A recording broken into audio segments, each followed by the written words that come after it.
being an entrepreneur is a whole different beast. And I tell people who ask me all the time, like, we have like a hustle culture and like an entrepreneurship culture. And I tell people all the time, it's not for everyone. Like, do not think that you're going to quit your job because you don't like working for people and think you're going to go work less as an entrepreneur. You won't. That's not going to happen unless you just want to have a hobby. Then okay, fine. But if you want to build a business, you're going to work twice as hard, 3 times as hard than what you were doing before if you wanted to be successful. And so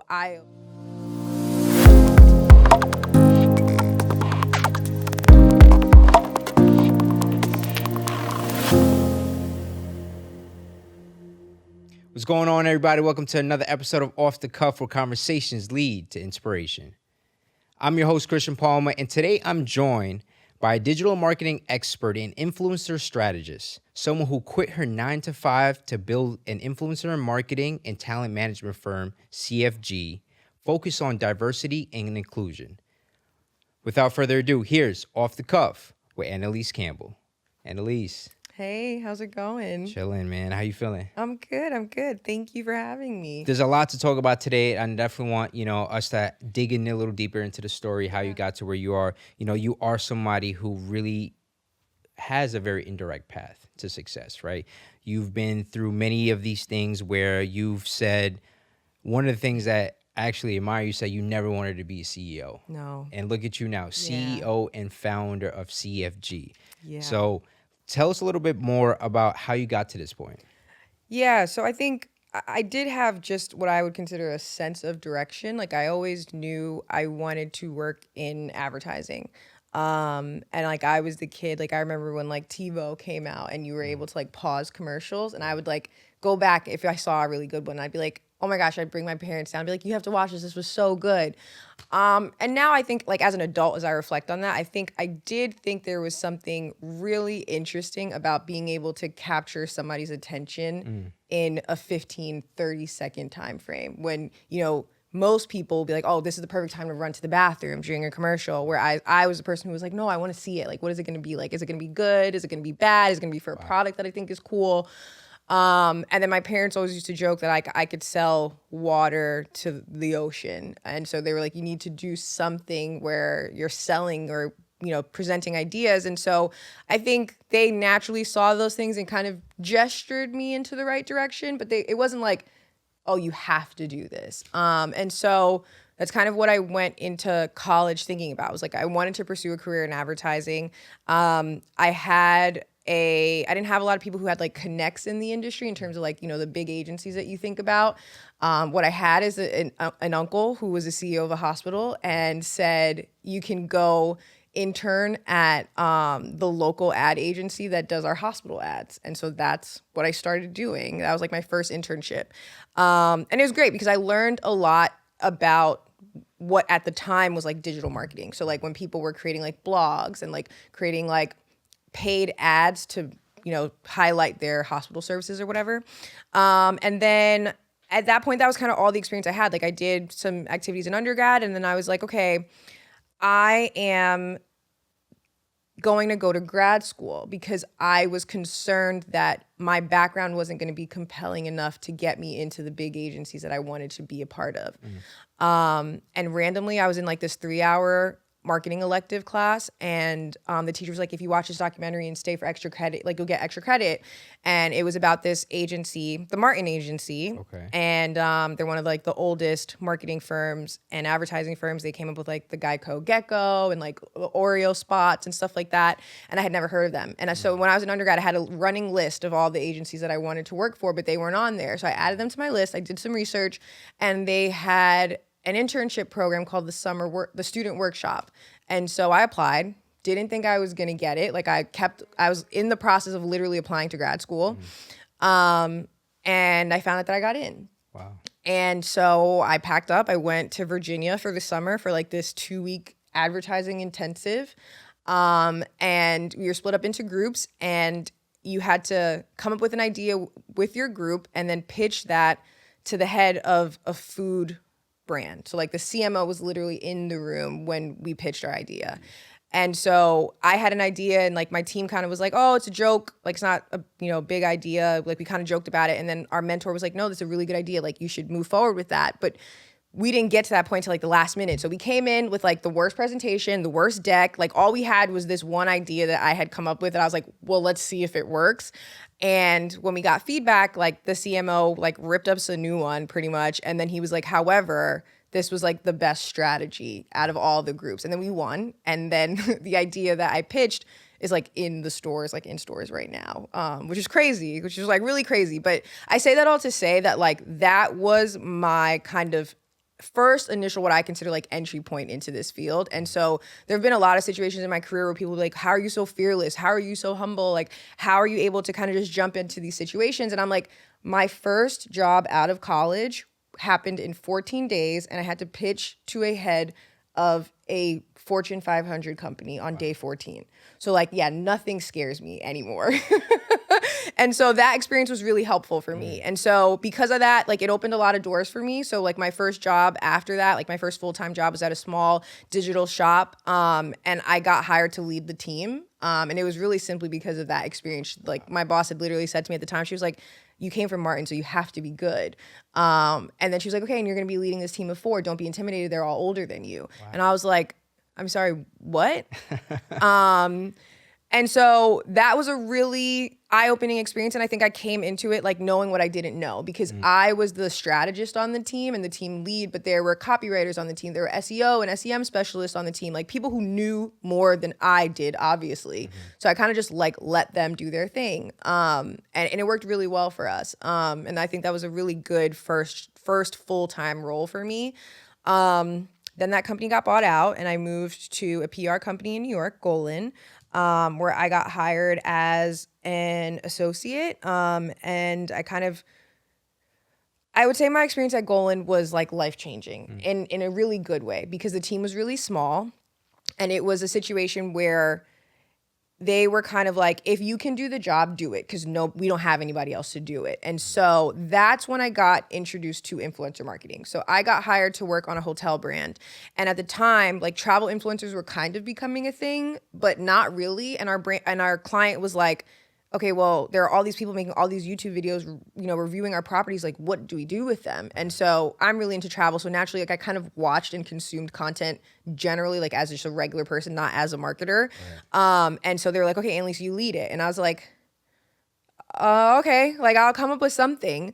And at that point, like I had been just what I would consider like a traditional paid media expert, because that was all I was doing. Like I was running Facebook ads. I was coming up with like audience and targeting strategies. So like, it was I had a very strategic brain. And so because influencer was so kind of new, I just applied those same like kind of rules of thumb to what we were doing with influencers. And obviously, influencers kind of blew up. Definitely did. Yeah. Influencers kind of like, it's a whole different field now. And so I had some really awesome opportunities. I was able to launch a brand at the Super Bowl with Pepsi and lead their entire influencer launch. I pitched to the head of L'Oreal Paris on his first day, and he told me that I completely changed the way they thought about influencers. Those are some of my highlights. And I think at that point I was kind of like, okay, maybe you should just focus on influencers. And like, that's where my bosses were pushing me. Like, that's kind of where the industry was pushing me. And it was something that I really liked doing. And honestly, at the time, like people weren't being super thoughtful and strategic about it. So the way we were applying it and like the way our teams were executing, our clients were like, oh my God, this is brilliant. Right. So I was like, okay, clearly whatever way you're thinking about it works. So I moved to Dallas with Golan, partly for love, because my partner had moved to Dallas and I went to move with him. And I transferred to Golan Dallas, and then I did some B2B work. So like enterprise influencer work as well. And then I went to another agency that focused on luxury retail, and I was leading the influencer marketing work and paid media across the US for a global cosmetics brand. And the funny thing about being like a New Yorker and moving to the South is that people move really differently. And so I had a lot of free time. So I started freelancing.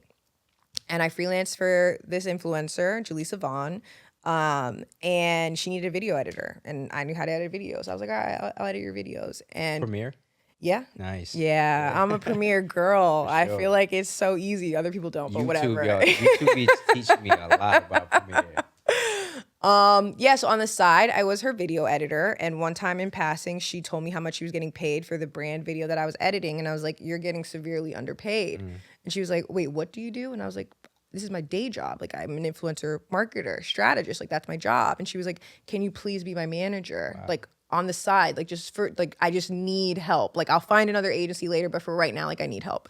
And so what happened was at that time, like, she was, not, I wouldn't say she was struggling, but she was investing everything that she made back into the business, which was a great move for her. But like in the 6 months that we were working together, like her business quadrupled from just having the right person on her team, being able to kind of educate and push in the right direction. And so at that point, I had kind of like seen the writing on the wall in the sense that like, okay, you have the ability to make tangible impact on people's lives. This is something that you're really good at. This is something that you're passionate about, and it like is changing the way people can live. Right. And that's really important. And so then I was like, okay, I think I'm going to quit my job. And I wasn't really confident in that. And like what you talked about earlier about like, I never wanted to be CEO, like I would probably have $1 million right now for the amount of times I told everybody else that. Because other people be like, one day we're all going to be working for you. You should run your own thing, blah, blah, blah. And I used to be like, no, like I have no interest in doing that. And so when this opportunity presented itself, if I had to be 100% honest, like I prayed a lot about it, but my boyfriend had a conversation with me and he said, how is it that you're able to be so confident working on somebody else's business, but can't be that confident working on yours? And I was like, damn. That one hit. I'm like, that's a bar. That's a fact. Like, what a gem. Damn. And so after that, like we had some finance conversations about like what I would need to do to kind of like be able to pay my part of the rent and like survive if I were gonna go on this journey. And after that, I was like, okay, I'm gonna quit my job. Wow. Yeah. Long-winded answer about how I got here, but I think it's worth telling. Absolutely. And I think you paint a great picture kind of every step of the way. And I know we walked through your journey a little bit, but I'm sure your journey wasn't easy, right? I'm sure it comes challenges. I'm sure there's some of the things that we don't necessarily see that, sometimes you probably don't even have a chance to share, right? And I kind of want to dig a little bit more into that because I think it's important for us to understand, with the success also comes the grind, the struggle, and a lot of sleepless nights, I'm sure. So tell us a little bit more about the challenges you face and what you've learned along the way. Yeah, I believe in a couple of things, but I will say, like, especially when I worked at Golan and I was like building my career, like I worked 80 hours, 100 hours a week. I would sometimes leave the office at like well after midnight. And it wasn't a like doing it because you want to be the first one in, last one out. It was because like I wanted to achieve the results I was trying to achieve. And sometimes that took a 12-hour workday. And so like my friends always used to joke, they'd be like, don't even invite Annelise out on Friday. She's not coming. Like she worked her ass off. She's literally not going to come outside on Friday. And that's what I would tell my friends. I'm like, I'm not going out because I've worked my ass off and now I just need to rest. And so I think one of the things that were challenging for me, but it was something that I always understood because like I come from a family of immigrants. Like my dad came here when he was 19, like pretty much by himself.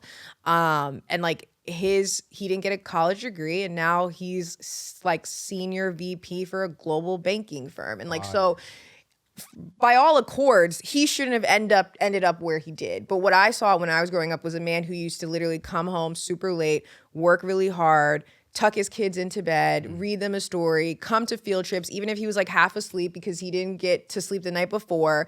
And I think that taught me a lot about hard work. And I think I had a lot of people in my life around me who also said the same thing to me. Like my godfather, same story, came to America like really young and then retired after working for the UN as an accountant. So like, and he used to tell me, he's like, sometimes you're just gonna have to eat shit. Like sometimes like the world is gonna hand you a shitty situation and you're just gonna have to eat it. Like you can't complain, you need to just get up and work for it. And so that was my mentality. And so like, there were a lot of things that happened specifically like as a woman and as a woman of color. Like I remember being in certain environments, like one specific instance, like my boss made a comment about the shoes that I was wearing and he was like, aren't those like inappropriate? And then my white coworker who wore pretty much the same exact shoes, she was like, I wear those pretty much every day and you've never said anything to me. Wow. Why are you saying that to Annelise? And I used to be like, it's a fair question. And so I dealt with things like that. And again, I think that was really what drove home, like, diversity, inclusion, equity is so important. And luckily for me, like, that's one isolated incident. So, like, I was in an environment where I was really empowered and I got a lot of opportunities, but I also recognize that, like, darker complexioned women in my office didn't get those same opportunities. Like, I was able to see that pretty clear as day. And so that was something that I struggled with a lot, but I always said, like, if I get the opportunity to be in charge, it won't look like that, because nobody deserves to feel that way. And so I dealt with a lot of things like that, like a lot of doubt in some sense, but I think I always kind of was like, you got to just fake it till you make it, because there are white boys out here right now who don't deserve $100,000 a year, but they are asking for it. And what are you going to do? You're going to keep your mouth shut? Closed mouths don't get fed. So I kind of just was like, you got to just grind through it. But I will say it wasn't easy, especially as an entrepreneur. I thought I went through like peak stress in like a typical New York agency experience. Like, being an entrepreneur is a whole different beast. And I tell people who ask me all the time, like, we have like a hustle culture and like an entrepreneurship culture. And I tell people all the time, it's not for everyone. Like, do not think that you're going to quit your job because you don't like working for people and think you're going to go work less as an entrepreneur. You won't. That's not going to happen unless you just want to have a hobby.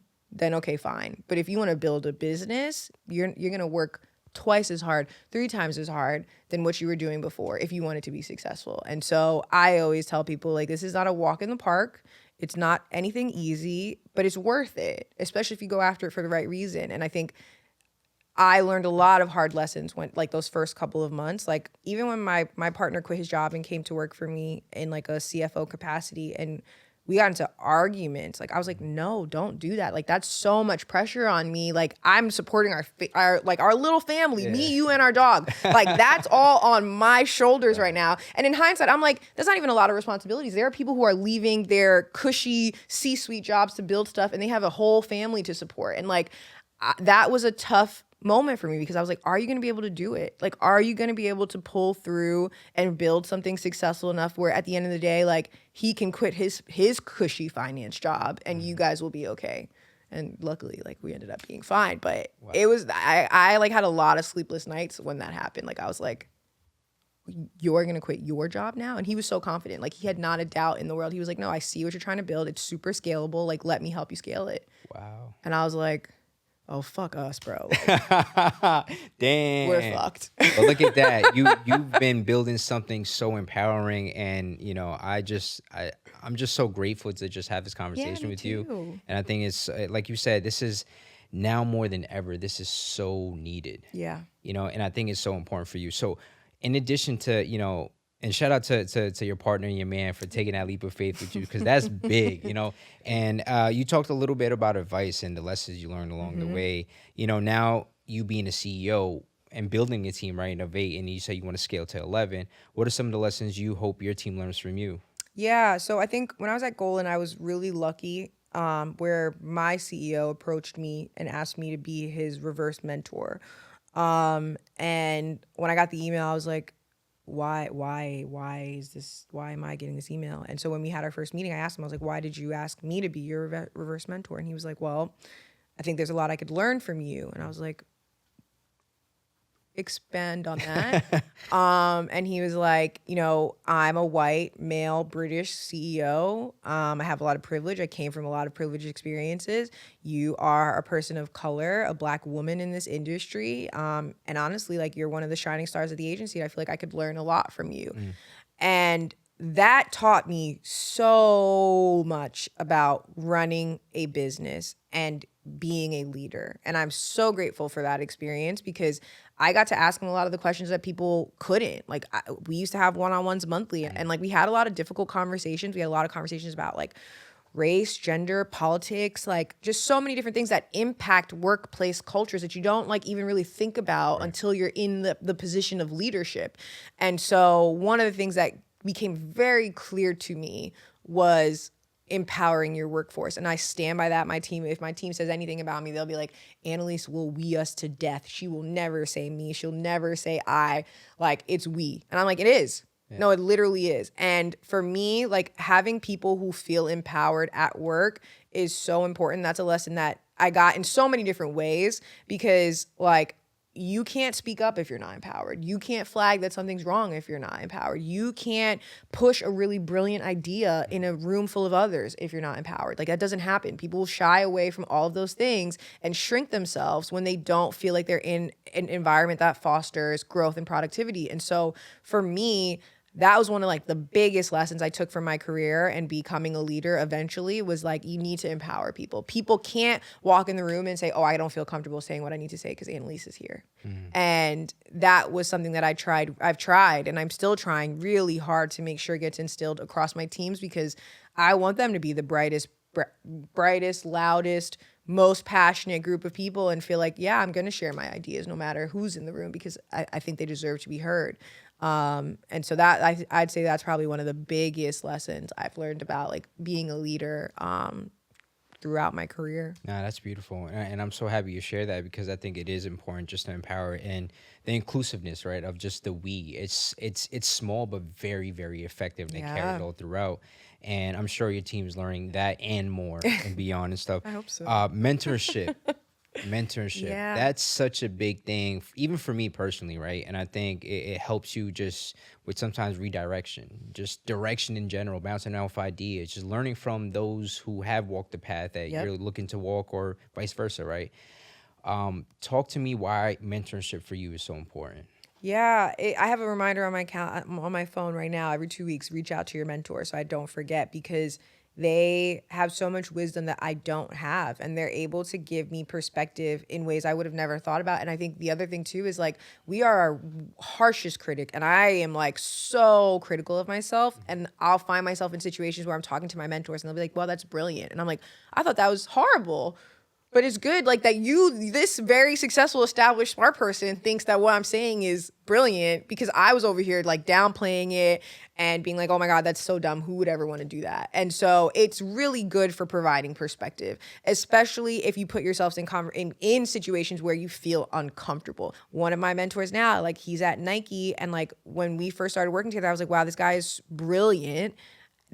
I want to learn as much as I can, but I'm also like scared to talk to him. And so I always felt like with mentorship, like you got to go all in and just take as many shots as you can because you never know who's going to say yes, who's going to be like, oh my gosh, yeah, I'd love to talk to you.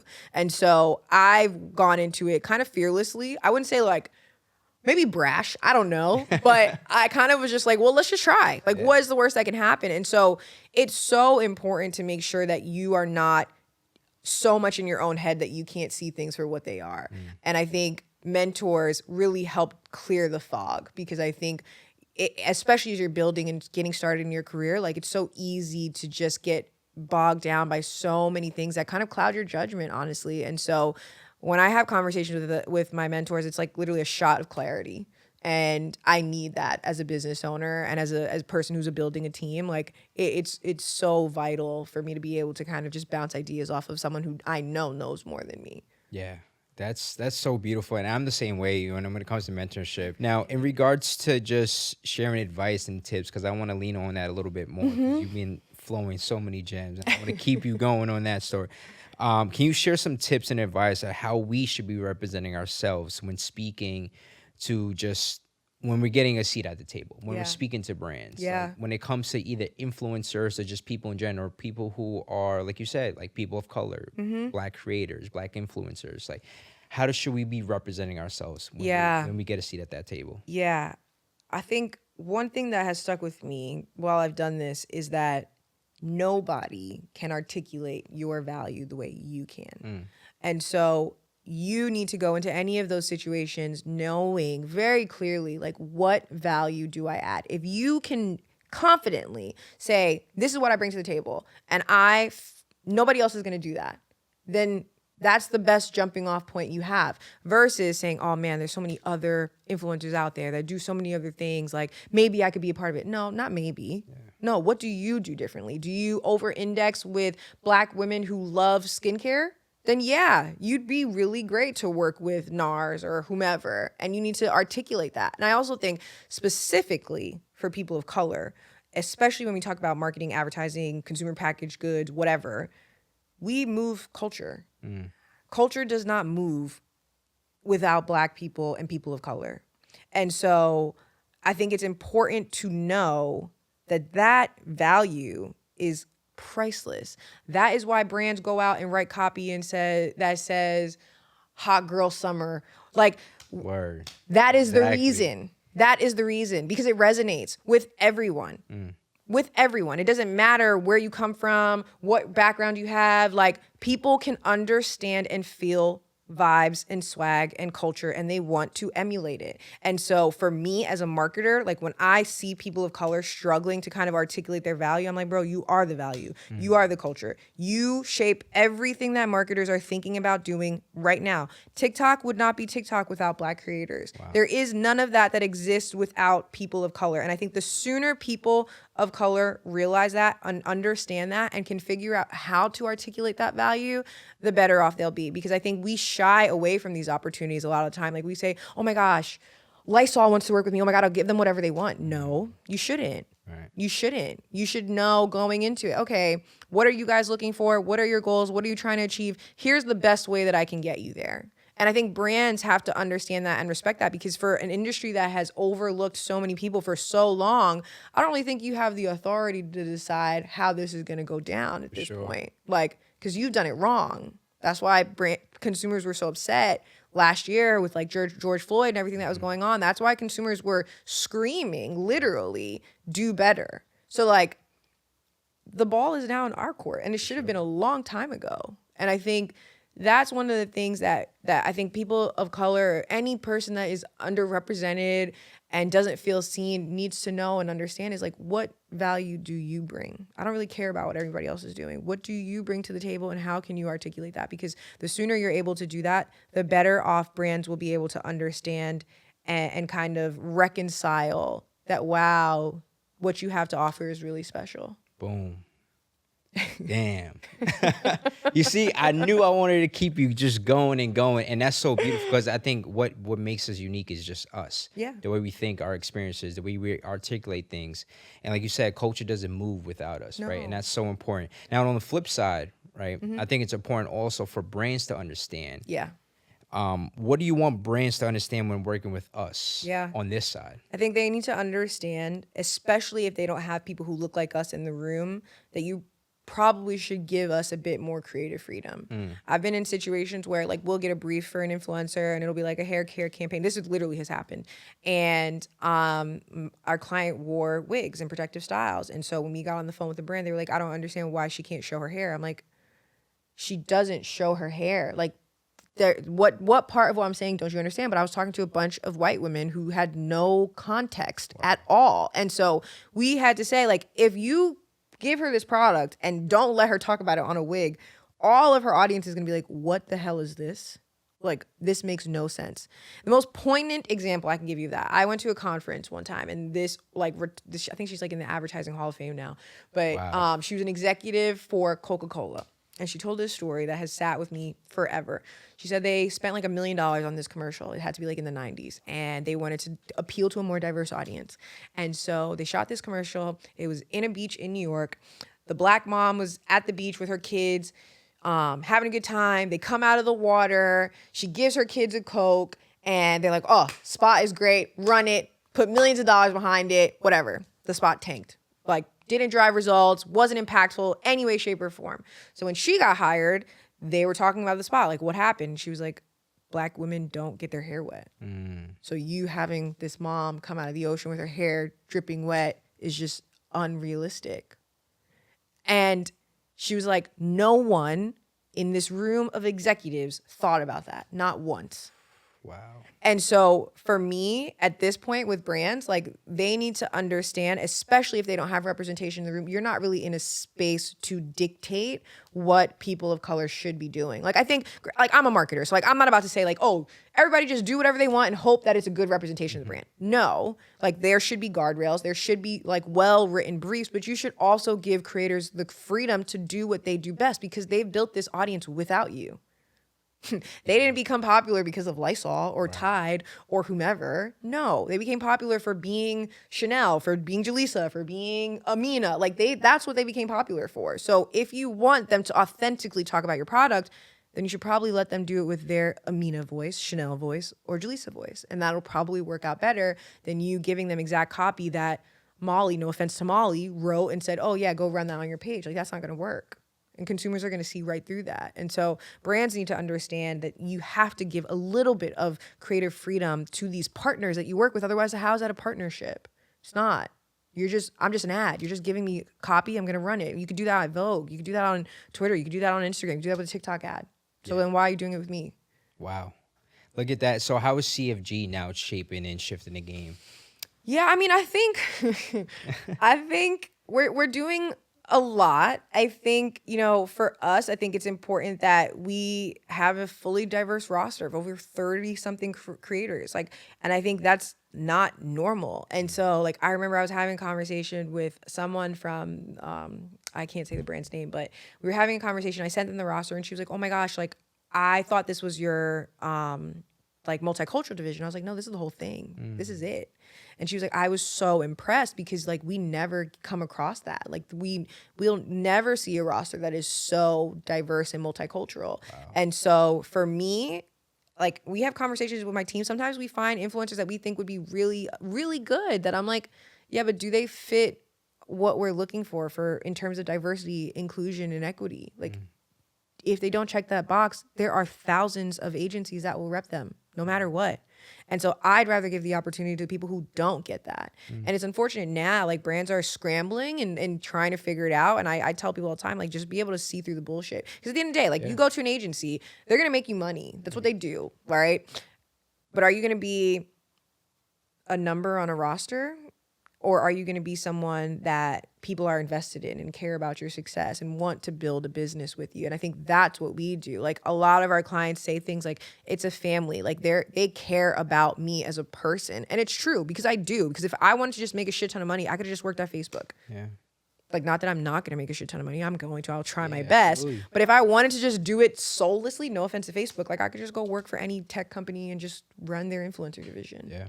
But that's not what I want to do. I want to change people's lives. I want to help people. I want to build generational wealth for people because I think we've been missing that for so long in an industry that spends billions of dollars trying to get us to buy stuff. How does that make sense? It doesn't. And so I think that's what we do differently. I think we just have a different approach. And honestly, I wasn't in it for the money. What made my decision really easy was being able to see very clearly the impact I had on my first client's life. She now is a millionaire, made her first $1 million, built her own house from the ground up, has a family, and that was in 3 years of us working together. Wow. So is it who I'm thinking it is? Jaleesa, yeah. Dope. I don't know if she announced that she's made $1 million yet, but she's very close. Shout outs to her. Beautiful. Yeah, when she talked about it, she was at 700K, and now she's past the million mark. That's but beautiful. That was a in big 3 years. And so for me, being able to see that tangible impact on someone's life who looks like me, I'm like, yeah, I'll do that in a heartbeat. And I teach my team, that's what we do this for. If you don't want to do it for that, go somewhere else. No love lost. Yeah. But if that's not why you're here, then you can go somewhere else. Wow. Annelise, I love that. And I know that mission, that core mission is always at the core. And I think that's so beautiful. It keeps you going day in and day out. Yeah. And, we have segment on into the show where we kind of just share what's next for you, what's next for CFG. Mm-hmm. So I would love to know a little bit more, what can we expect from you moving forward? Yeah. I think we're really focused on growth right now. For me, if I had to be 100% honest, pie in the skies, I want to be the most well-known diverse agency.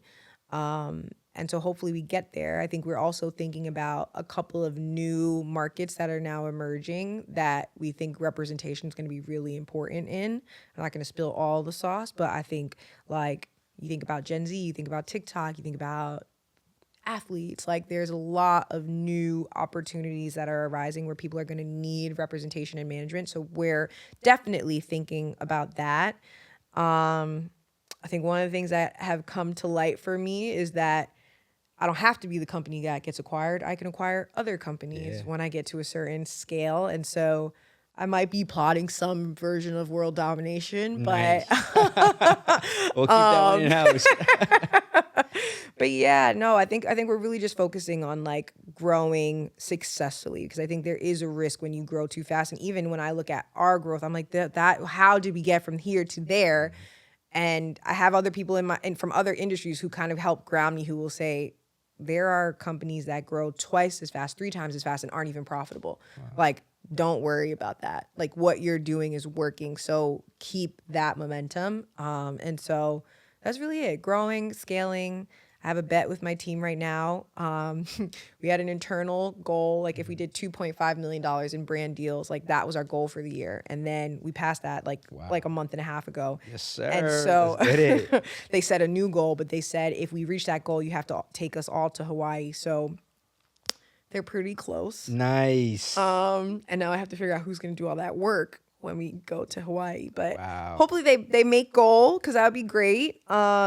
And then we'll be on a nice team retreat after Q4 madness or something like that. Yo, that's beautiful, son. I'm going to take a look at your career site. But listen, Annelise, it's a pleasure to have you on the show. And we have a segment onto the show where we give people their flowers. And I just want to give you your flowers for all that you do, for your team, and just for the amounts of influencers that you already changed their lives, but the ones that are going to be coming in the future that you're going to continue paving the way for them as well. So I just want to give you your flowers for that. So just keep going there. I appreciate it. And on the flip side, I would love for you to share, who would you give your flowers to? Oh, wow. Oh, man. Who would I give flowers to?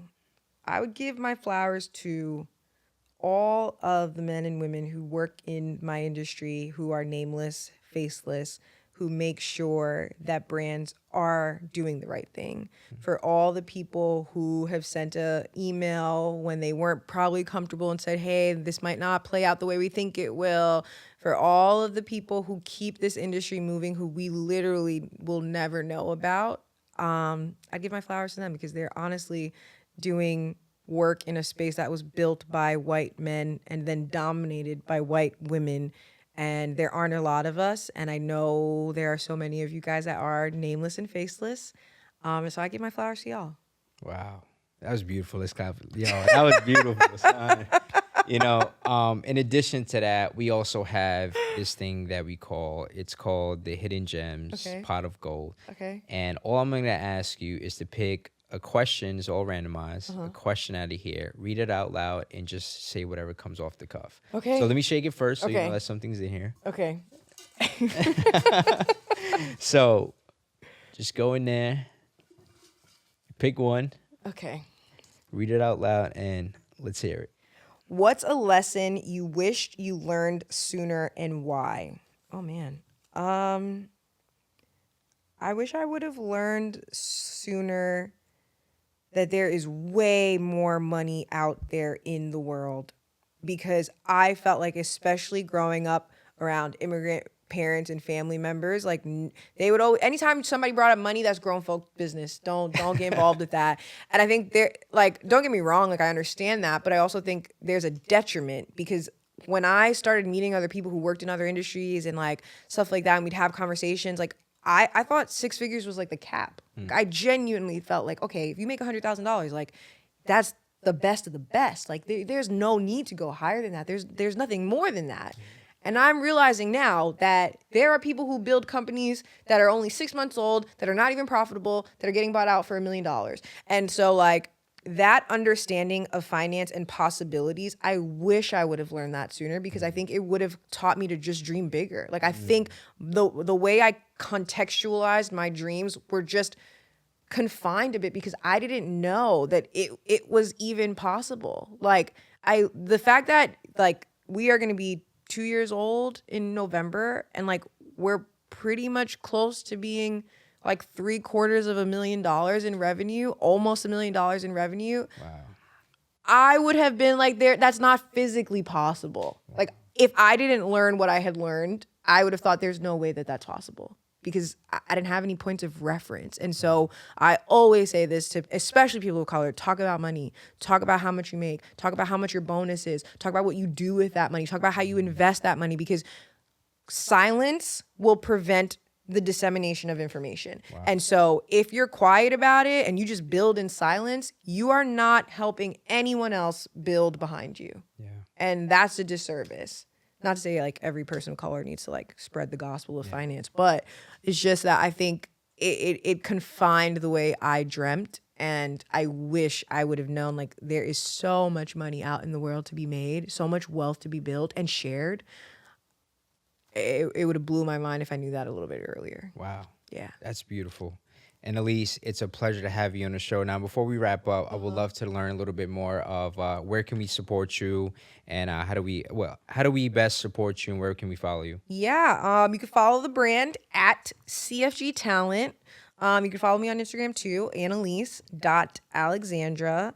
I think the way you can support us is like follow our creators, like their content, engage with their stuff, and can support all creators because there's so many of them, and people like fail to realize like a comment, a share, a swipe up is so valuable for their business. So I would say just support the creators that look like you, that tell your stories, because that support will help them build businesses. Absolutely. Onward and upward. I love Yeah. that. Pay it forward as well. Yeah, Just keep absolutely. it going. Well, there you have it. That was Off the Cuff with Annelise Campbell.